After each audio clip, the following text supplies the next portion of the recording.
2 Peter, Kefa, chapter 2. But among the people there are also false prophets, just as there will be false teachers among you. Under false pretenses they will introduce destructive heresies, even denying the master who bought them, and thus bring on themselves swift destruction. Many will follow their debaucheries, and because of them the true way will be maligned. In their greed they will exploit you with fabricated stories. Their punishment, decreed long ago, is not idle. Their destruction is not asleep.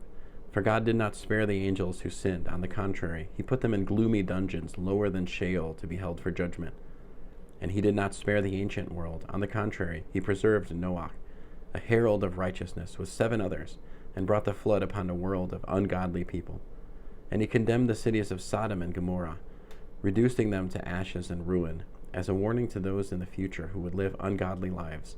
But he rescued Lot, a righteous man who was distressed by the debauchery of those unprincipled people, for the wicked deeds which that righteous man saw and heard, as he lived among them, tormented his righteous heart day after day.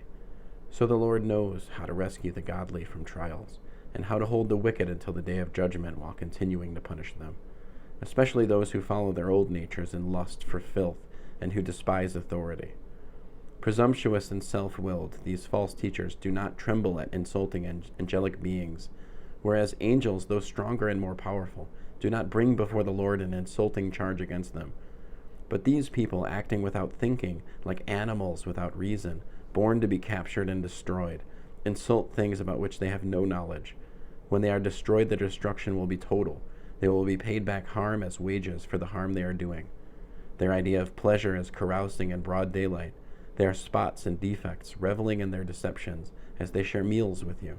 For they have eyes always on the lookout for a woman who will commit adultery, eyes that never stop sinning, and they have a heart that has exercised itself in greed, so that they seduce unstable people. What a cursed brood! These people have left the straight way, and wandered off to follow the way of Balaam ben Beor, who loved the wages of doing harm, but was rebuked for his sin. A dumb beast of burden spoke out with a human voice and restrained the prophet's insanity.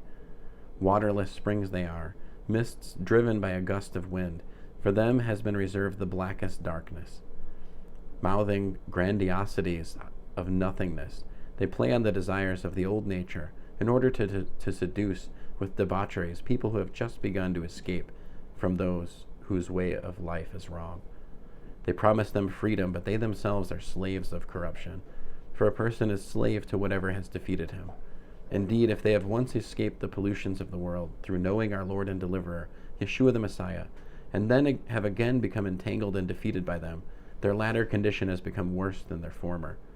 It would have been better for them not to have known the way of righteousness than, fully knowing, to turn from the holy command delivered to them. What has happened to them accords with the true proverb, a dog returns to his own vomit. Yes, the pig washed itself only to wallow in the mud. End of 2 Peter, Kefa, chapter 2.